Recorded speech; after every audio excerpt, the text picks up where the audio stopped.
You're on a diet right now. What you eat is your diet. Did the last thing you eat bring you one step closer to your goals? Now, if your only goal was to satisfy your hunger, then it probably did just that. But our bodies require a lot more than just a full belly. When I first started paying attention to what I was eating, my goals were to lose some weight and build muscle. Health wasn't even a direct consideration. And I think this is because I thought if I lost weight and built muscle, I'd be healthier. And they definitely are connected. But you can lose weight without being healthy. And the traditional bodybuilder diet of tilapia, asparagus, and white rice is hardly nutritionally complete. So today, we are going to talk about eating for health, weight loss, and to build muscle. When it comes to eating healthy, there are 6 essential nutrients that we need to think about. First, we have our macronutrients. Now, these are the ones we tend to talk about the most. There are proteins, fats, and carbs. Then we have our micronutrients.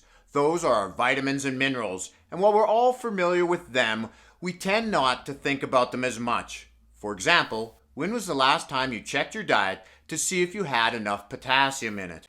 Now, the good news is we don't really need to pay as much attention to them as long as we're eating from a wide variety of different foods. Now, I really should qualify that because it needs to be a wide variety of whole, single ingredient foods like vegetables, fruits, meats, legumes, nuts, seeds, and whole grains like brown rice and oatmeal. These are the foods that should be forming the foundation of our meal plans. Now, I want to take a minute to apply what we just talked about to how my own eating strategy developed.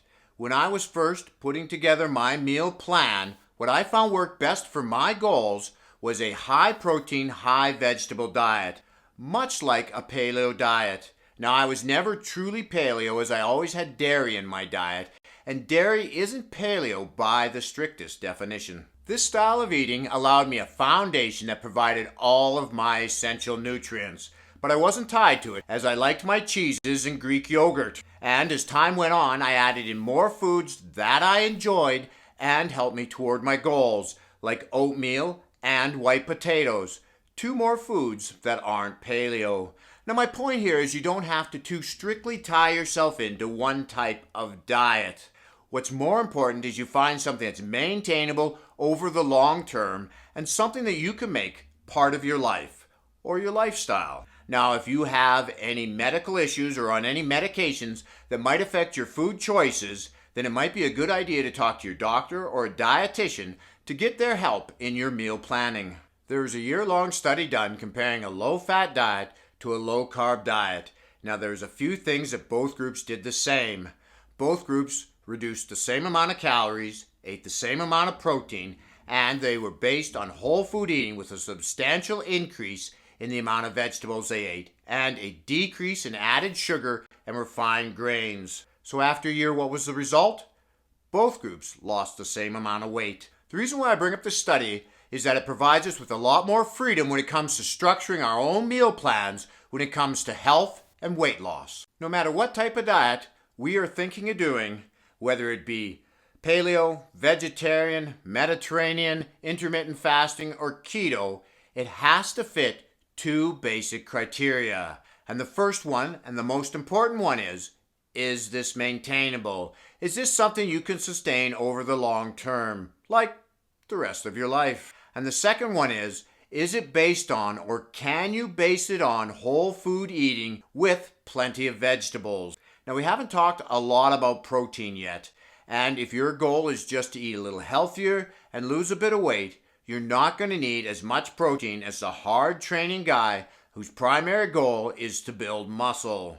But it should be noted here, if you are trying to lose weight, increasing your protein a little bit will help to preserve your lean muscle mass, ensuring that the weight you lose is body fat and not muscle. I'll put a link in the description to a protein calculator that can help you decide how much protein you need to take in. It's based on your lifestyle, goals, and current body weight. Now, we haven't talked about mindfulness a lot in this video, but when choosing how you want to eat, it's important that you are aware of what works and what doesn't. And by honestly looking back at your past attempts to improve the quality of your eating, you can use this information to make a better plan moving forward so you can keep working out while having fun, well fed. This is Lawrence from Fit and 50. We'll talk to you again in the next one.